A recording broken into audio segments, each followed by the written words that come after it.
Hi, my name is Lily Rose, and I'll be walking you through the journey of how my great-grandparents migrated from Morocco to France.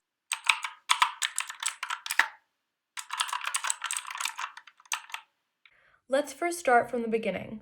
Why were my great-grandparents in Morocco in the first place? My great-grandfather was a master shoemaker in the French army. His regiment was based in Morocco, where he moved to in the late 1920s. He met my great-grandmother there as she was the daughter of a French divisional commissioner who was also based in Morocco at the time. My great-grandfather left the army as a shoemaker and married my great-grandmother in the early 30s. They established their family in Meknes, located in the north. Meknes is one of 4 imperial cities of Morocco and is where they were owners of a hat store. My grandfather was born and studied there until the baccalaureate in the mid-50s. He went to France to pursue his studies whilst his family stayed in Morocco. Now, mind you, this was all happening during the French Protectorate in Morocco.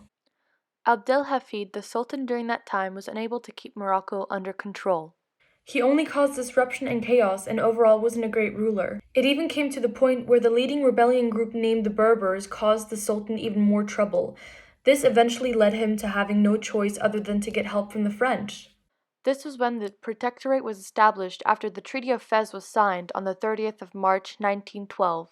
March 2nd, 1956 was when Morocco gained its independence back. A country under protectorate maintains its own government but is under control in another country.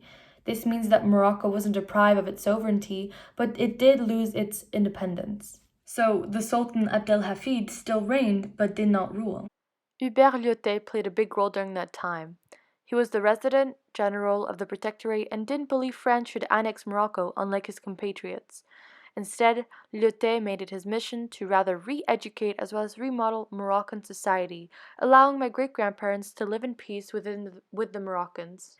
Because they were well integrated and thought they'd be able to live in friendship between the Moroccans, they decided to stay even after the Declaration of Independence in 1956. This, though, all changed when the situation worsened and the French people were no longer welcomed in Morocco.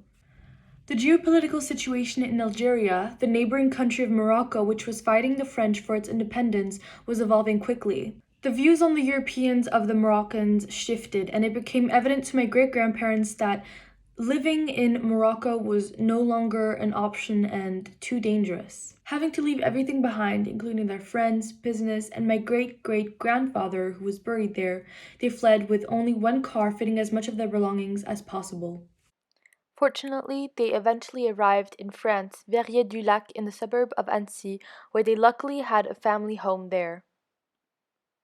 Already on the first day of migrating, they had faced a major issue. All of their belongings were stolen, and they were left with only their clothes on their back as well as their car. Upon arriving, my great-grandparents received no indemnity from the French government. This meant that they had to start from scratch, finding a job, finding people they could trust, and much more. Of course, having lived a big part of their life in Morocco didn't make things easier and made it rather hard for them to adapt to living in France. Many, like my family, had to emigrate out of Morocco. In their case, the push factor, which is the reason why people have to leave a country, was due to conflict, making it no longer safe to live there. There were several pull factors for my great-grandparents to move back to France. They already had a family house there, making it easier for them to settle back in. Another factor is that French was their mother tongue, therefore not causing any language barriers and making living and adapting easier. Furthermore, the rest of the family had already moved back to France, providing them comfort and support. While my great-grandparents moved due to political reasons, they cannot be considered as political refugees, as they moved back to their country of origin. Nevertheless, this journey has had a deep impact on them, and according to my grandparents and mom, they never really liked to talk about it. We believe that they wanted to move on as it was a hard memory to hold on to.